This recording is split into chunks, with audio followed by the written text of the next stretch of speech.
सो एक बार फिर से Jai Hind to everyone and welcome to only PYQs YouTube channel. So दोस्तों, जैसा कि अभी अब अपन चैनल पे सीएपीएफ एग्जाम 2024 का एनालिसिस कर रहे हैं, राइट। और ये एनालिसिस अभी upcoming exams specially CDS NDA and आपका most favourite exam CAPF exam जो कि 3 अगस्त को कंडक्ट होने वाला है, तो उसी के पर्सपेक्टिव में ये एनालिसिस वीडियोज़ हैं, राइट। और लास्ट वीडियो में साइंस सब्जेक्ट हमने टच करा था, जिसमें chemistry eight the same time physics, उस वीडियो में मैंने आपको एनालिसिस करके दिखाया था। और जिन्होंने वो वीडियो नहीं देखा है तो आप डिस्क्रिप्शन बॉक्स पे जाके वीडियो का लिंक देख सकते हो। अब वहाँ पे आप ये एनालिसिस वीडियो ज़रूर देखो, क्योंकि जितने भी क्वेश्चन है केमिस्ट्री और फिजिक्स के वो ऑलमोस्ट सारे पीवाईक्यूज बेस्ड मैंने आपको सॉल्व करके दिखाए हैं, राइट। सो अब इसी वीडियो में साइंस का सेक्शन हम टच करने वाले हैं। और साइंस में जैसा कि मैं आपको बता दूं कि साइंस में 10 क्वेश्चंस पूछे हैं इस बार बायो में, है ना। साइंस में अगर बायो की बात करें तो बायो के 10 क्वेश्चंस आए हैं, और मैं आपको इस वीडियो में दिखाऊंगा कि 10 में से 8 क्वेश्चंस बहुत आराम से आप पीवाईक्यूज की हेल्प से सॉल्व करोगे, राइट। तो 80% बायो आप सीएपीएफ एग्जाम 2024 के पेपर में आप पीवाईक्यू से सॉल्व कर सकते हो, राइट। मैं यहाँ पे अभी एनसीईआरटीज़ की बात नहीं कर रहा हूँ, राइट। और अगर एनसीईआरटीज़ को इंक्लूड कर दूंगा तो फिर ये 100% हो जाएगा। तो बहुत ईजी था सीएपीएफ एग्जाम 2024 में साइंस का सेक्शन। केमिस्ट्री का मैंने आपको ऑलरेडी दिखा दिया है, फिजिक्स का भी दिखा दिया है, और आज जो वीडियो रहने वाली है वो रहने वाली है postmortem analysis of our biology, ठीक है। और साथ के साथ मैं आपको दिखाऊंगा कि जो अभी अपकमिंग एग्जाम्स हैं सीडीएस 1 2025 और at the same time NDA and CAPF, in 3 exams को अगर आप टारगेट कर रहे हो तो आपके लिए साइंस की अप्रोच क्या रहनी चाहिए, ठीक है। एग्जाम हॉल में जो क्वेश्चंस आप स्किप करके आते हो वही सेम क्वेश्चंस को आप कैसे करेक्ट करके आ सकते हो, वो चीज़ मैं आपको इस वीडियो में साथ के साथ बताऊंगा, right. So this is the Telegram channel as well. ये ओनली पीवाईक्यूज का टेलीग्राम चैनल है, आप इसको जाके ज्वाइन कर सकते हो। यहाँ पे फ्री ऑफ कॉस्ट लक्ष्मीकांत हम सॉल्व कर रहे हैं थ्रू एमसीक्यूज, है ना। और एट द सेम टाइम आप यहाँ पर डिफरेंट एग्जाम के पीवाईक्यूज भी सॉल्व कर सकते हो, और इस वीडियो का जो पीडीएफ है वो भी आपको इस चैनल पर मिल जाएगा। तो डिस्क्रिप्शन बॉक्स में आपको टेलीग्राम चैनल ओनली पीवाईक्यूज का लिंक मिल जाएगा। So guys go and follow it, है ना। काफ़ी अच्छा रिस्पॉन्स आप दे रहे हो, तो इसके लिए थैंक यू सो मच। और लास्टली एक ये रिमाइंडर रहने वाला है प्रथम अस्त्र इनिशिएटिव का। सो जो लोग जानते हैं वो बस 1 मिनट का वीडियो स्किप कर दें, और जो लोग प्रथम अस्त्र के बारे में अभी अवेयर नहीं है तो let me tell you, Pratham Astra is nothing but it is exclusively PYQ based initiative. और this is the first time कि आपको किसी ने सारे यूपीएससी के पेपर्स कंसोलिडेट करके आपको प्रोवाइड करा दिए हैं, राइट। सो प्रथम अस्त्र में आपको क्या मिलेगा, यहाँ पर आपको 170 प्लस यूपीएससी के जो पेपर्स हैं वो आपको एक जगह मिल जाएंगे, वो भी टॉपिक वाइज। अब कौन कौन से पेपर्स कवर्ड हैं वो यहाँ पे आपको लिस्ट ऑफ पेपर्स चेक कर सकते हो। एनडीए सीडीएस जितने भी यूपीएससी एग्जाम्स कंडक्ट कराता है यहाँ पर आपको सारे पेपर्स मिलने वाले हैं प्रथम अस्त्र के अंदर, ठीक है। और पीवाईक्यूज कंसोलिडेट करा गया है थ्रू टॉपिक वाइज। सो प्रथम अस्त्र से रिगार्डिंग जो भी आपको अगर क्वेरी हो तो आप मुझे टेलीग्राम चैनल पर या फिर मेरे व्हाट्सएप नंबर पे आप ड्रॉप कर सकते हो। ये मेरा व्हाट्सएप नंबर है 8860288368, राइट। सो चलो यार, अपनी एनालिसिस की तरफ मूव करते हैं। एंड याद रखना है, मैं आपको इस जब आप पूरा वीडियो देखोगे ना तो यू विल सी कि कैसे पीवाईक्यूज को रिपीटिशन करा गया है, ठीक है। तो 10 क्वेश्चंस यहाँ पर हम बायो के सॉल्व करने वाले हैं, और 10 में से मैं आपको 8 क्वेश्चन, जैसे मैंने आपको वीडियो की स्टार्टिंग में बताया कि 8 क्वेश्चन डायरेक्टली मैं आपको पीवाईक्यू से सॉल्व करके दिखाऊंगा। और बाकी के जो 2 क्वेश्चन हैं वो इस बार नए टॉपिक कवर करे गए हैं, तो उसको भी कैसे डील करना है वो भी इस वीडियो में और एनालिसिस के थ्रू मैं आपको बताने वाला हूँ, ठीक है। तो this is the question number 21, और ये बायो का फर्स्ट क्वेश्चन है। अब यहाँ पर देखो, इस बार सीएपीएफ 2024 के पेपर में हमने ये चीज़ नोटिस करी कि इस बार यूपीएससी ने एक नया टॉपिक टच करा है, जो कि हमारा है कौन सा, बायोटेक्नोलॉजी, बायोटेक, है ना। तो बायोटेक से इस बार यूपीएससी ने 2-3 क्वेश्चंस पूछ लिए सीएपीएफ 2024 में। और जैसे कि ये वाला क्वेश्चन है, which of the following biotechnologies is applied to manufacture pharmaceutical product such as insulin, antibiotic and vaccine, ठीक है। तो इन तीनों को अगर आप मैन्युफैक्चर कर रहे हो तो कौन सी बायोटेक्नोलॉजी लगती है, तो वाइट, रेड, ग्रीन, ब्लू, है ना। काफ़ी ट्रिकी क्वेश्चन है, जिसको डायरेक्टली पता है वही अटेम्प्ट करेगा। और ये क्वेश्चन का जो सोर्स है वो डायरेक्टली एनसीईआरटी है। एनसीईआरटी इसका सोर्स है। यहाँ पर आप देख सकते हो, यहाँ पे ब्लू टेक्नोलॉजी के बारे में गिवन है। थोड़ा सा जूम करते हैं इसको। तो यहाँ पर आप देखो, यहाँ पर list of different areas of biotechnology mention है, blue, green, at the same time red and white. और यहाँ पर आप देखो कि रेड बायोटेक्नोलॉजी के बारे में मेंशन है कि ये वो बायोटेक्नोलॉजिकल एरिया का फील्ड है जहाँ पे pharmaceutical products such as insulin, enzymes, antibiotic and vaccines, ये सारी चीज़ें मैन्युफैक्चर करी जाती हैं। सो इस क्वेश्चन का जो आंसर है वो भी हमारा क्या रहने वाला है, ऑप्शन बी, रेड बायोटेक्नोलॉजी। ठीक है, अब देखो मैं यहाँ पे आपको क्या एक हिंट देने वाला हूँ। मैं ये आपको प्रॉपर हिंट ये दूंगा कि सबसे पहले आपको अब बायोटेक्नोलॉजी वाला टॉपिक है ना वो प्रिपेयर करना है। अब ये सबसे पहले क्वेश्चन आता है कि यूपीएससी ने इस बार बायोटेक से क्वेश्चन क्यों पूछा। अब देखो क्यों का जो आंसर है ना, ये क्वेश्चन क्यों पूछ लिया, वो इसलिए पूछा क्योंकि यही सेम टॉपिक यूपीएससी की ऑफिशियल वेबसाइट सीएपीएफ की जब आप नोटिफिकेशन ओपन करोगे तो वहां पर आप देखोगे कि जनरल साइंस में एक टॉपिक यूपीएससी ने मेंशन कर रखा है बायोटेक्नोलॉजी। ठीक है, तो ये सिलेबस में मेंशन है, इससे पहले क्वेश्चंस नहीं आया। ठीक है, लेकिन सिलेबस में मेंशन, तो इस बार यूपीएससी ने क्वेश्चन पूछ लिया। तो अब आप सीडीएस, सीएपीएफ, एनडीए, यस, तीनों एग्जाम्स की अगर आप प्रिपरेशन कर रहे हो तो बायोटेक्नोलॉजी को कवर करो। ठीक है, अब ये क्वेश्चन का सोर्स मैंने आपको बता दिया और इसकी पीडीएफ मैं आपको टेलीग्राम चैनल पर प्रोवाइड करा दूंगा। अब ये एन इंट्रोडक्शन टू बायोटेक्नोलॉजी, ये एक चैप्टर है और 20 पेजेस का आई गेस ये एक पीडीएफ है, तो आप इसको पूरा कवर कर लो। अब नेक्स्ट क्वेश्चंस यहाँ से आने वाले हैं। सो अब इस क्वेश्चन का अगर मैं डिफिकल्टी लेवल की बात करूँ तो no doubt this is a hard question. ठीक है, हार्ड इस वजह से था क्योंकि बायोटेक से क्वेश्चन यूपीएससी ने सीएपीएफ एग्जाम में ज़्यादा फ्रीक्वेंटली नहीं पूछे हैं। So moving to the next question. अब ये क्वेश्चन नंबर 22 देखो। अब यहाँ पर बात करी गई है hereditary and evolution, class 10th का चैप्टर है ना, हेरिडिटरी एंड इवोल्यूशन। और यहाँ पे वही पूछा है कि ग्रीगर जे मैंडल ने एक एक्सपेरिमेंट कंडक्ट करा था ताकि वो प्रिंसिपल ऑफ इनहेरिटेंस को प्रूव कर पाए, राइट। तो वो उन्होंने प्रिंसिपल ऑफ इनहेरिटेंस किस कौन से प्लांट पे यूज करा था, तो इसका बहुत सिंपल सा आंसर है बी, पी प्लांट पे, है ना। अब ये अगर आपको पता है वेल एंड गुड, वैसे बहुत ईजी है। ठीक है, ये डेफिनेटली ईजी कैटेगरी का क्वेश्चन है। और अगर आपने पीवाईक्यूज करे हैं तो पीवाईक्यूज से भी आप ये सेम क्वेश्चन सॉल्व कर सकते हो। यहाँ पर आप देखो, in the Mendelian experiment breeding of tall pea plant, है ना, तो मैंडल का एक्सपेरिमेंट है, क्या यूज करा है उसने, टॉल पी प्लांट, है ना, पी प्लांट पे एक्सपेरिमेंट थे। ये क्वेश्चन है यूपीएससी SCRA 2024 का पेपर है।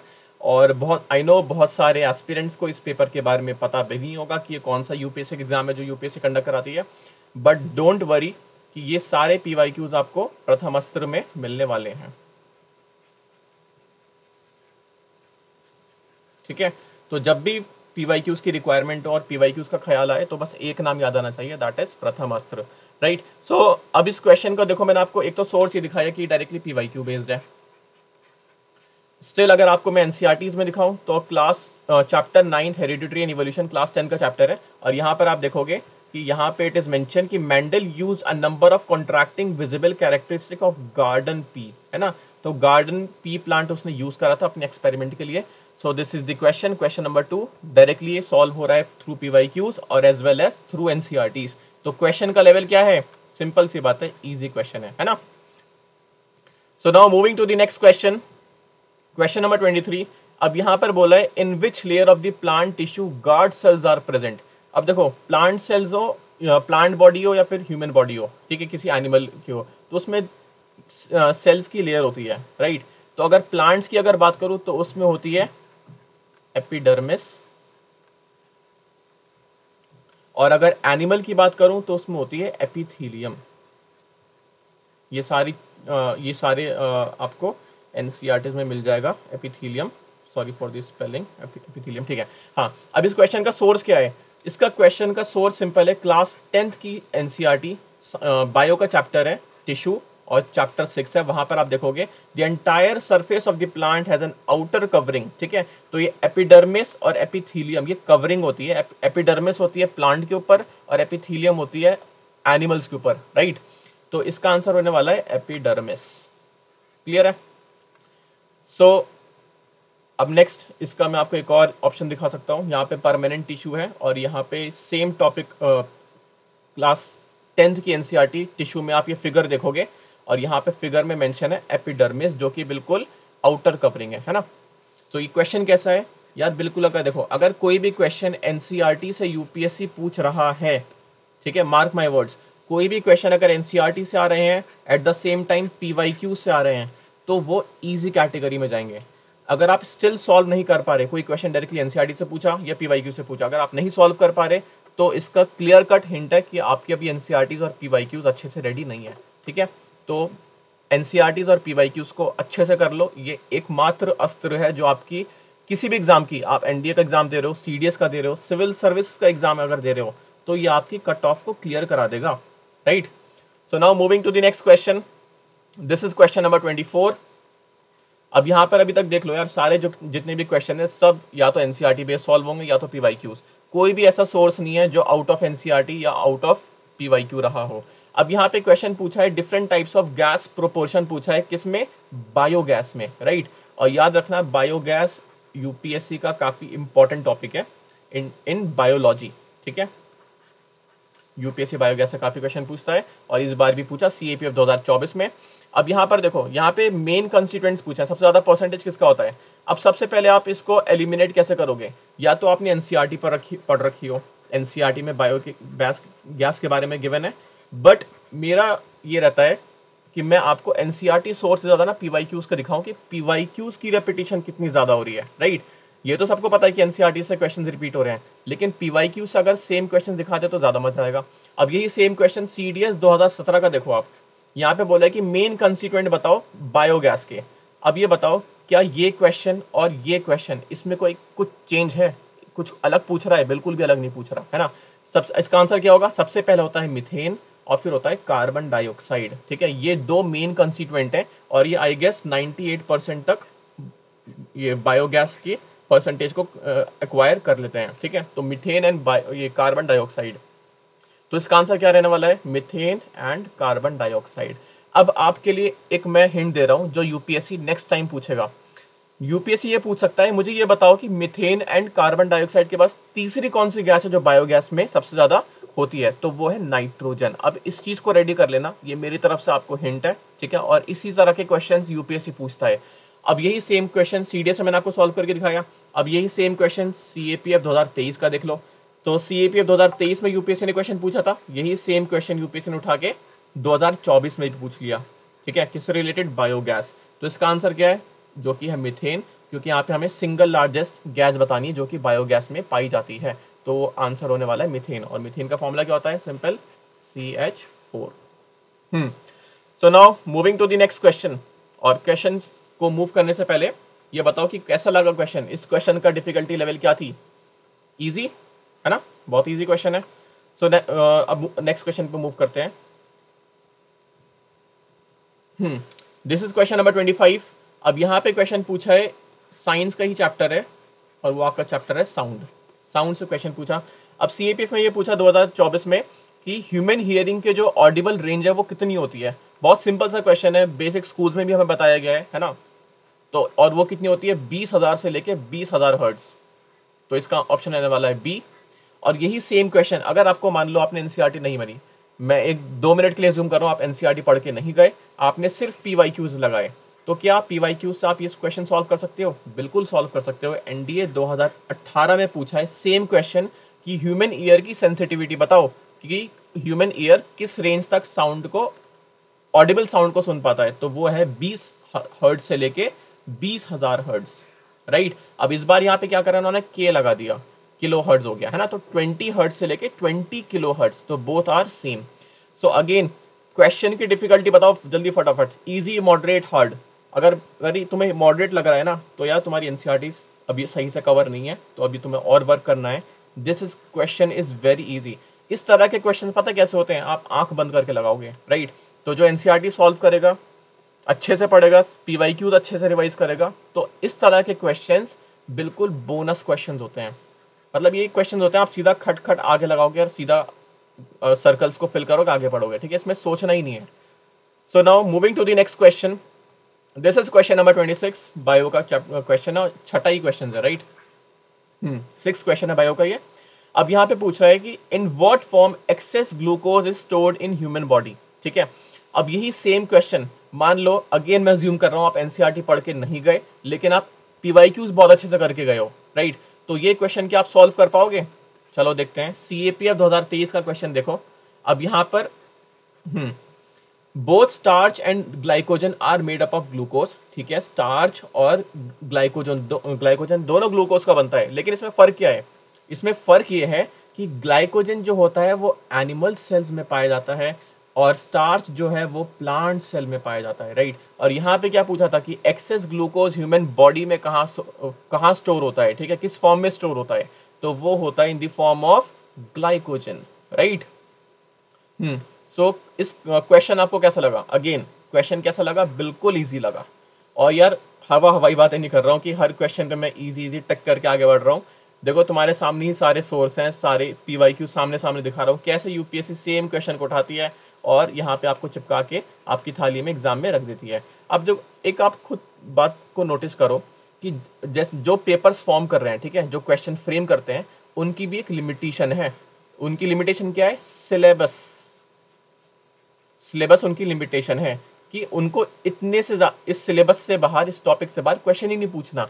तो हमें उसी लिमिटेशन को यूज करना है और क्वेश्चंस किस तरह से फॉर्म हो रहे हैं वो हमें गाइड करेगा पीवाईक्यू। और इस वजह से मैं पीवाईक्यू क्या बोलता हूँ कि पीवाईक्यू क्या आपकी जर्नी का जीपीएस है, राइट। जीपीएस को पकड़ लो, आप अपनी मंजिल तक पहुंच जाओगे, ठीक है, सीधा जाओगे, कहीं नहीं भटकोगे। So next, moving to the next question. Again यहाँ पे देखो बायोटेक से क्वेश्चन आया, बायोटेक्नोलॉजी से। और इस तरह के जो क्वेश्चन होते हैं ना, दो ये आउट ऑफ एनसीईआरटी है, ठीक है, ये एनसीईआरटी से बाहर का क्वेश्चन है। लेकिन इस तरह के जो क्वेश्चंस होते हैं, ठीक है, तो इस तरह के क्वेश्चंस का जो आंसर होता है वो 99% में ऑल ऑफ दीज होता है, ठीक है। क्या होता है? All of these.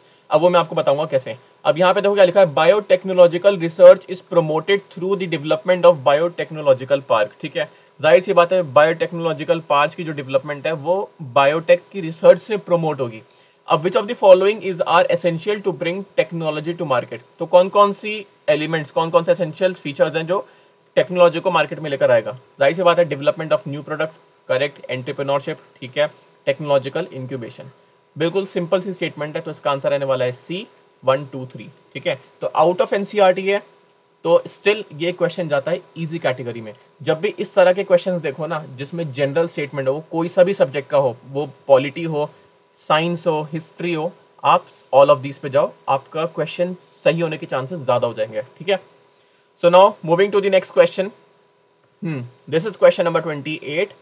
अब यहाँ पे अगेन क्या बोला है? This is question regarding biotech, ठीक है। तो सीएपीएफ 2024 में 3 क्वेश्चन आए हैं बायोटेक्नोलॉजी से, and there are high chances जो अभी आपका upcoming exams again NDA, CDS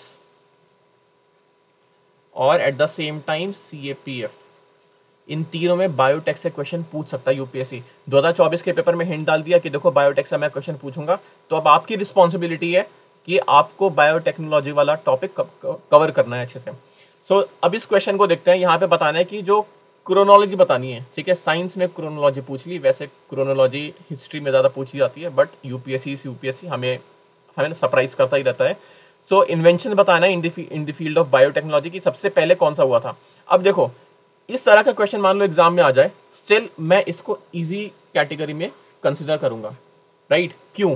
क्योंकि सबसे पहले आप ना इनके कीवर्ड्स देखो, यहाँ पे लिखा है सबसे पहले discovery of plasmid, next double helical structure of DNA, next DNA fingerprinting, double helical structure of DNA, ठीक है। यहाँ पे जो सबसे पहले उन्होंने क्रोनोलॉजी दी ना, डिस्कवरी, तो ये आपको अच्छा खासा हिंट दे रही है कि सबसे पहले जो क्रोनोलॉजी होगी ना, तो उसमें प्लाज्मिड को डिस्कवर करा होगा। उसके बाद double helical structure of DNA, then DNA fingerprinting and cloning of Dolly, ठीक है। और अगर बहुत सारे एस्पिरेंट्स को डॉली के बारे में नहीं पता, तो दैट मीन्स उन्होंने साइंस की क्लास 7th की एनसीईआरटी नहीं पढ़ी, क्योंकि वहाँ पे डॉली के बारे में गिवन है, वो मैं आपको अभी आपको दिखाऊंगा। अब आप इस सबसे पहले इस क्वेश्चन का क्या देखते हैं, सोर्स। इस क्वेश्चन का सोर्स अगेन एनसीईआरटी बेस्ड है, ठीक है। एक चैप्टर है रिकॉम्बिनेंट डीएनए टेक्नोलॉजी, और वहाँ पे ये सारी क्रोनोलॉजी दे रखी है, ठीक है। सबसे पहले आप देखो 1952 1952 में जोशुआ लेज़रबर्ग डिस्कवर्ड प्लाज्मिड, ठीक है, तो यहाँ पे हो गया discovery of plasmid. Then double helical structure of DNA, ठीक है, किसने इसको प्रपोज करा था? वॉटसन एंड क्रिक ने। देन उसके बाद डीएनए फिंगरप्रिंटिंग, वो सर एलेक ने करा था। देन लास्ट में क्या हुआ था? न्यूक्लियर ट्रांसफर कर दिया गया था ऑफ डॉली। डॉली का एक शीप है, वो हुआ था 1996 में। अब देखो ये बहुत इंपॉर्टेंट है, ये पूरी जो क्रोनोलॉजी दे रखी है ना, this is very very important. Next time UPSC in scientist के नाम पूछ सकता है कि double helical structure of DNA किसने प्रपोज करा था, तो इसका आंसर है वॉटसन एंड क्रिक, राइट। तो यहाँ से यूपीएससी आपको हिंट दे रहा है कि यहाँ से इस बार मैंने इजी क्वेश्चन पूछा है। क्वेश्चन इजी नहीं था, बट यहाँ पे जो यूपीएससी ने ऑप्शन सेट करे वो बहुत इजी कर दिए कि सबसे पहली डिस्कवरी ऑफ प्लाज्मिड इस तरह से लिख दिया, तो इसका ऑप्शन ए ही हो जाता है, राइट। तो अब नेक्स्ट आपको क्या करना है? इस पूरे चैप्टर को प्रिपेयर करना है, ठीक है। और अगर पूरे चैप्टर प्रिपेयर करने का टाइम नहीं है, specially for upcoming NDA CDS aspirant के लिए बोल रहा हूँ, तो एटलीस्ट इस पेज को कवर कर लो, है ना। और ये पेज मैं आपको अपने टेलीग्राम चैनल ओनली पीवाईक्यूज पर प्रोवाइड कर दूंगा आफ्टर दिस वीडियो। अब नेक्स्ट है डॉली के बारे में मैंने आपको बताया था, ठीक है। अब ये क्लास 7th का चैप्टर है, क्लास 7th और चैप्टर 6 रिप्रोडक्शन इन एनिमल। जब आप ये चैप्टर ओपन करोगे ना, तो वहां पे लास्ट में आपको मिलेगा स्टोरी ऑफ डॉली, ठीक है। डॉली एक शीप है, उसके बारे में यहाँ पे एक बहुत ब्यूटीफुल स्टोरी दे रखी है, ठीक है, कैसे डॉली को ब्रीड करा गया था, ठीक है। 2 डिफरेंट स्पीशीज ली गई थी, Finn Dorset sheep and Scottish black face ewe, है ना। तो इन दोनों को ब्रीड करके इन दोनों को क्रॉस ब्रीड करके डॉली एक शीप है, वो क्या हुई थी, उनको उसको रिप्रोड्यूस करा गया था। तो ये काफ़ी अच्छी स्टोरी है और इस पे बहुत इजीली यूपीएससी क्वेश्चन बनाएगा। तो क्लास 7 का चैप्टर 6 ये भी प्रिपेयर कर लेना साथ में, ठीक है। सो अगेन इस क्वेश्चन की अगर डिफिकल्टी की बात करूं तो ऑप्शंस के according this is easy to moderate, ये दोनों क्वेश्चन है, ठीक है। जो ऑप्शंस को समझ गया उसके लिए इजी है, और जिसने थोड़ा बहुत बायोटेक के बारे में पढ़ा उसके लिए मॉडरेट है, but this is not a hard question, simple, है ना। So now moving to the next question, second last question अपना। अब यहां पे क्वेश्चन पूछा है फूड चेन से related. Again I am assuming कि आपने एनसीईआरटी नहीं पढ़ी और आपको कुछ नहीं पता एनसीईआरटी का, ठीक है, जो कि ऐसा होता नहीं है। सीडीएस एनडीए सीएपीएफ एस्पिरेंट के मामलों में अच्छा से 9-10 की तो बहुत अच्छे से एस्पिरेंट प्रिपेयर करते हैं। स्टिल क्या ये क्वेश्चन सिर्फ पीवाईक्यू से सॉल्व हो जाएगा? अगेन सीडीएस 2021 का क्वेश्चन देखो, यहाँ पे क्या लिखा है, which of the following limits the number of trophic level in food chain. Food chain में जो हम आपने स्कूल में बनाया भी होगा, सिर्फ 3 से 4 ही बनती है ना। तो ऐसा क्यों होता है, 10 क्यों नहीं बन पाती? तो उसका आंसर ये है क्योंकि हर एक लेवल पे एनर्जी क्या होती है, डिक्रीज। और कितने परसेंटेज से डिक्रीज होती है, वो है 10%, राइट। तो इसका आंसर होने वाला है C, decrease in the available energy at higher trophic level. जितना आप लेवल ऊपर इंक्रीज करते रहोगे एनर्जी क्या होगी, बहुत डिक्रीज करेगी, और 4th लेवल आते आते एनर्जी खत्म हो जाती है और वो नेक्स्ट ट्रॉपिक लेवल नहीं बना पाती। इस वजह से हमें बहुत limited number of trophic level मिलते हैं इन फूड चेन, राइट। तो ये तो हो गया इसका पूरा बैकग्राउंड। अब नेक्स्ट है सीएपीएफ 2024 में यही सेम क्वेश्चन जो सीडीएस 2021 में पूछा था, यही यूपीएससी ने क्या करा, कॉपी पेस्ट कर और आपको यहाँ पे सीएपीएफ 2024 में आपकी थाली में परोस दिया। सो यहाँ पे बोला है in an ecosystem why is the number of trophic level of food chain usually limited. Same question पूछा है, तो इसका आंसर क्या होने वाला है, because the loss of energy at each trophic level. तो इसका आंसर होने वाला है बी। सिंपल, बहुत सिंपल क्वेश्चन है। Again I will ask you कि इस क्वेश्चन की डिफिकल्टी क्या थी, तो सिंपल सी बात है, ये यार बहुत इजी क्वेश्चन है। और यही सेम क्वेश्चन आप एनसीईआरटी चैप्टर 15 आर इन्वायरमेंट से सॉल्व कर सकते हो। यहाँ पे मेंशन है सिंस, यहाँ से आप रीड करो, since so little energy is available for the next level of consumer food chain generally consist of only 3 और 4 स्टेप्स, ठीक है। तो एनसीईआरटी में डायरेक्टली ये इसके बारे में गिवन है अबाउट फूड चेन, है ना। तो या तो एनसीईआरटी पढ़ के सॉल्व कर लो या फिर पीवाईक्यूज पढ़ के सॉल्व कर लो, राइट। और अगर दोनों कर रखे हैं तो इस तरह के क्वेश्चंस आंख बंद करके आप सॉल्व करके आओगे, right. So moving to the next question, और ये अपने पोस्टमार्टम एनालिसिस सीरीज बायोलॉजी का लास्ट क्वेश्चन है। This is question number 30। अब यहाँ पे बोला है which of the following structure is not found in prokaryotes, है ना। तो 2 तरह के होते हैं, एक होते हैं यूकैरियोट्स और एक होते हैं प्रोकैरियोट्स, राइट। तो यहाँ पे प्रोकैरियोट्स के बारे में पूछा है कि उसमें क्या चीज नहीं मिलती, तो बहुत सिंपल सा आंसर है, वो है nuclear envelope, right. Nuclear envelope इसमें नहीं मिलता। और यही सेम क्वेश्चन आप एनडीए 2023 का क्वेश्चन देखो, सेम क्वेश्चन पूछा है कि ये बताओ कि प्रोकैरियोटिक सेल्स में क्या स्ट्रक्चर फाउंड नहीं होता, अगेन नॉट प्रेजेंट पूछा है, तो इसका आंसर क्या है, न्यूक्लियस। तो यहाँ पे न्यूक्लियस पूछा था और यहाँ पे क्या हो गया, ये nuclear envelope, correct. Again same concept पे क्वेश्चन, एनडीए 2022 का क्वेश्चन देखो, इन prokaryotic organism nuclear region is not surrounded, ठीक है। तो यहाँ पे अगेन क्वेश्चन में ही गिवन है कि जो न्यूक्लियर रीजन है वो उससे सराउंड नहीं होता, वो इसमें एब्सेंट होता है। और इस दिस अनडिफाइंड न्यूक्लियर रीजन को क्या बोलते हैं, वो हम बोलते हैं न्यूक्लियोइड। और लेकिन क्वेश्चन यहाँ पे 2024 में क्या था कि जो कौन सा स्ट्रक्चर है जो फाउंड नहीं होता, वो है न्यूक्लियर मेम्ब्रेन बोल लो या फिर न्यूक्लियर एनवेलप बोल लो, ठीक है। तो ये इसका आंसर ए हो जाता है।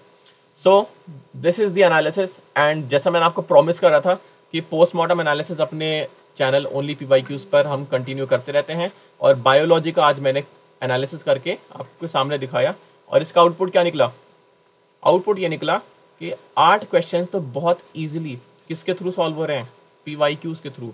और एक जो बायोटेक का क्वेश्चन था वो आप अपने लॉजिक से सॉल्व कर सकते हो।